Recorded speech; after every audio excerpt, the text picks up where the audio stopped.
सुप्रभातम, नमस्कारः, स्वागतमत्र भवतां सर्वेषां संस्कृत व्याकरण पाठने। आप सभी का संस्कृत व्याकरण की कक्षा में स्वागत है। पिछली कक्षा में हम लोगों ने अक्षर पर बात किया था। अक्षर के दो प्रकार पढ़े थे, स्वर और व्यंजन। स्वर और व्यंजन जो प्रकार हैं वह अक्षरों के उच्चारण के आधार पर है, यानी उच्चारण के लिए जो प्रयास किए जाते हैं, इस आधार पर अक्षरों को दो भागों में बांटा गया। उच्चारण के प्रयास के आधार पर स्वर और व्यंजन। ऐसे वर्ण जिनके उच्चारण के लिए कम प्रयास की आवश्यकता होती है वह स्वर, और जिनके लिए थोड़ा अधिक प्रयास की आवश्यकता होती है वे व्यंजन। आज हम बात करेंगे अक्षर के ऐसे वर्ण या उस प्रकार के बारे में जिसमें हमारे उच्चारण तंत्र यानी कंठ से लेकर के जो उच्चारण के अवयव हैं, जिन जिन ध्वनि तंत्र हैं, उन ध्वनि तंत्रों में जो प्रभाव पड़ता है, तो ध्वनि तंत्रों में प्रभाव के आधार पर भी वर्णों को दो भागों में बांटा गया। एक है अघोष और दूसरे हैं घोष। घोष और अघोष। अब ये घोष और अघोष की क्या समस्या है? तो ऐसे वर्ण जिनका हमारे उच्चारण तंत्र में या हमारे उच्चारण अवयव में या ध्वनि तंत्र में कम प्रभाव होता है, ऐसे वर्ण अघोष होते हैं। और घोष की बात करें तो ऐसे वर्ण जो हमारे उच्चारण तंत्र में अधिक प्रभाव डालते हैं या अधिक कंपन पैदा करते हैं, ऐसे वर्ण घोष वर्ण होते हैं। घोष और अघोष।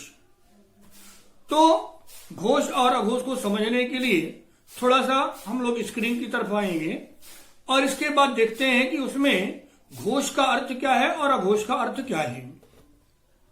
स्वर तंत्रिकासु प्रभाव दृष्टया वर्णाः, अर्थात स्वर तंत्रिकाओं में प्रभाव की दृष्टि से जो वर्ण हैं वह क्या हैं?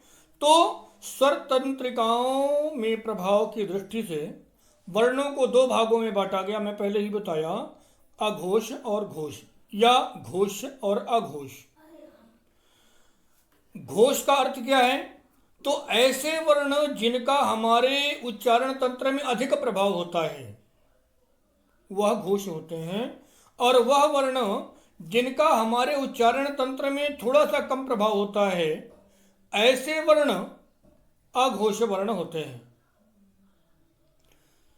अब इनका पता कैसे लगाया जाए कि कौन से घोष हैं कौन से अघोष हैं, या इसका प्रमाण क्या है कि घोष कौन से हैं और अघोष कौन से हैं? तो आप गले में हाथ रख करके और आप उच्चारण करेंगे तो आपको पता चल जाएगा कि कौन से वर्ण अघोष हैं और कौन से घोष हैं। जैसे आप गले में हाथ रख करके और उच्चारण करेंगे क, ख, ग, घ, अंग, क, ख, क, ख, तो का और खा के उच्चारण में हमारी स्वर तंत्रिकाएं अपेक्षाकृत कम सक्रिय होती हैं बजाय ग, घ और अंगा के उच्चारण में। तो प्रत्येक वर्ग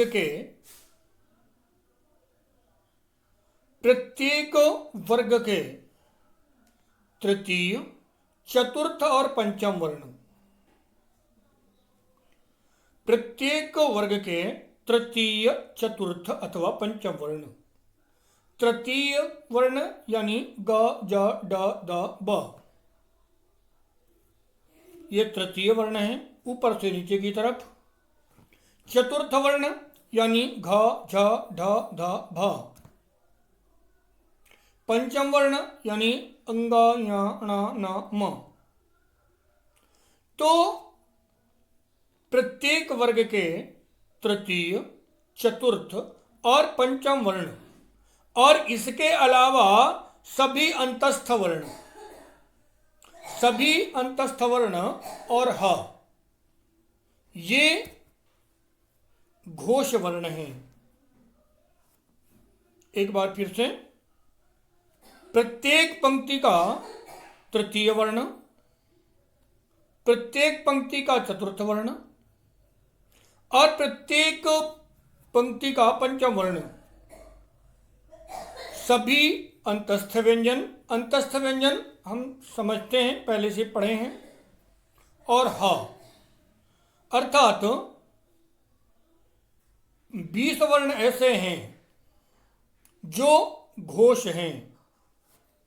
ग, जा, डा, दा, बा 5, घ, झ, ढा, दा, भा 10, अंगा, या, णा, ना, म 15, या, व, र, ल, ह। इतने जो वर्ण हैं ये घोष वर्ण हैं। अब अघोष वर्ण की बात करें तो ऐसे वर्ण जिनमें हमारी स्वर तंत्रिकाएं या ध्वनि तंत्रिकाएं, जिनसे हमारी आवाज बाहर आती है, वह कम सक्रिय होते हैं। देखिए, जब तक सक्रिय नहीं होंगे तब तक तो आवाज नहीं निकलेगी। अतः यह नहीं कह सकते कि सक्रिय नहीं होते, अपेक्षाकृत कम सक्रिय होते हैं। ऐसे वर्ण अघोष वर्ण कहलाते हैं। प्रत्येक वर्ग के प्रथम और द्वितीय वर्ण, प्रथम वर्ण यानी क, च, ट, थ, प, द्वितीय वर्ण यानी ख, छ, ठ, थ, फ। तो प्रत्येक वर्ग के प्रथम और द्वितीय वर्ण, इसके अलावा अन्य सभी जो बचे हुए वर्ण हैं, जो घोष में नहीं लिखे हुए हैं, वे सभी अघोष वर्ण कहलाते हैं। प्रत्येक वर्ग के प्रथम और द्वितीय वर्ण तथा इनके अतिरिक्त अन्य सभी वर्ण में यानी स्वर भी हैं और उसमें व्यंजन भी हैं। तो ये सभी वर्ण अघोष वर्ण कहलाते हैं। तो घोष और अघोष, इसके अलावा हमारे पास एक प्रकार और होता है वर्ण को जानने के लिए।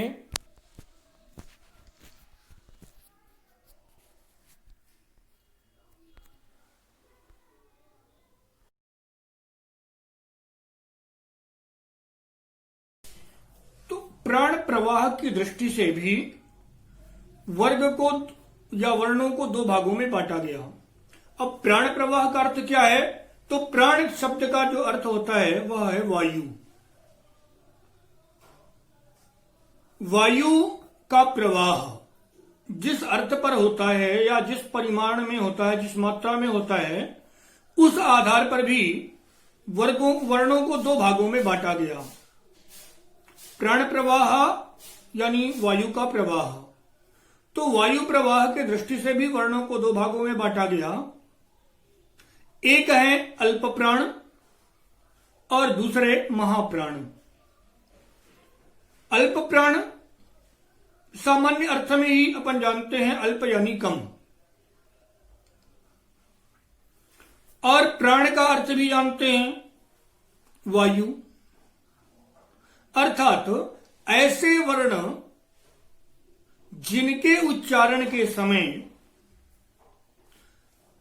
प्राण का प्रवाह या वायु का प्रवाह कम मात्रा में होता है, ऐसे वर्ण अल्प प्राण होते हैं।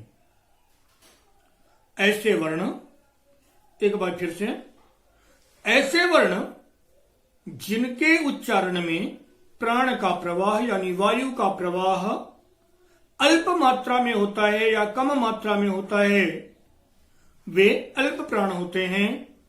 और वह वर्ण जिनमें वायु का प्रवाह अधिक मात्रा में होता है, या जिनके उच्चारण के समय वायु अधिक मात्रा में सक्रिय होती है और हमारे मुंह से अधिक मात्रा में वायु निकलती है, वे महाप्राण होते हैं।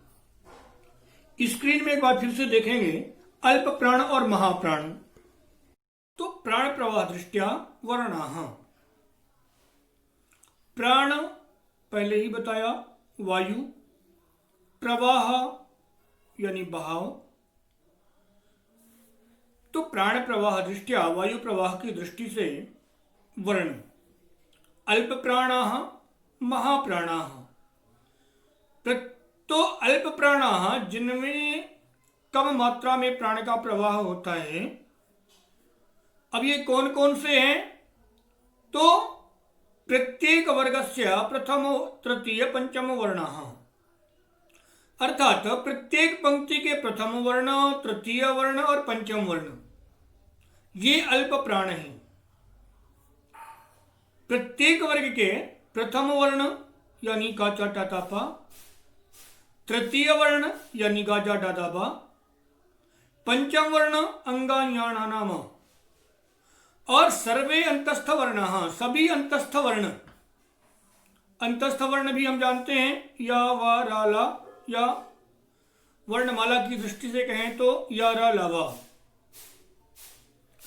तथा सर्वे स्वराः अर्थात सभी स्वर, ये अल्प प्राण हैं। प्रत्येक वर्ग के प्रथम और तृतीय वर्ण तथा पंचम वर्ण, सभी अंतस्थ वर्ण और सभी स्वर, ये अल्प प्राण हैं। इसके अतिरिक्त प्रत्येक वर्गस्य द्वितीय वर्णाः चतुर्थ वर्णाः सर्वे ऊष्म वर्णाः च। प्रत्येक वर्ग के द्वितीय वर्ण और चतुर्थ वर्ण, द्वितीय वर्ण यानी खा छा ठा था फा, चतुर्थ वर्ण अर्थात घा झा ढा धा भा, और इसके अतिरिक्त सभी ऊष्म वर्ण, ऊष्म वर्ण यानी श श स ह। इस प्रकार से 14 वर्ण ऐसे हैं जो महाप्राण हैं। तो अल्प प्राण और महाप्राण, आशा करता हूं कि समझ में आ गया होगा। अब अगली कक्षा में हम लोग उच्चारण के प्रकार को या वर्णों के उच्चारण स्थान को समझेंगे, किस वर्ण का उच्चारण कैसा होना चाहिए। कारण यह कि उच्चारण का बड़ा प्रभाव होता है। यदि हम वर्ण का उच्चारण सही तरीके से नहीं करते हैं तो इसमें काफ़ी हानि हो सकती है, शब्दों के अर्थ बदल जाते हैं। अतः उच्चारण की दृष्टि से, या हम लोग बात करेंगे अगले कक्षा में उच्चारण, वर्ण का उच्चारण स्थान, उच्चारण कैसे किया जाए इस पर। तब तक के लिए धन्यवाद। भवतु तावत् शुभम मंगलम।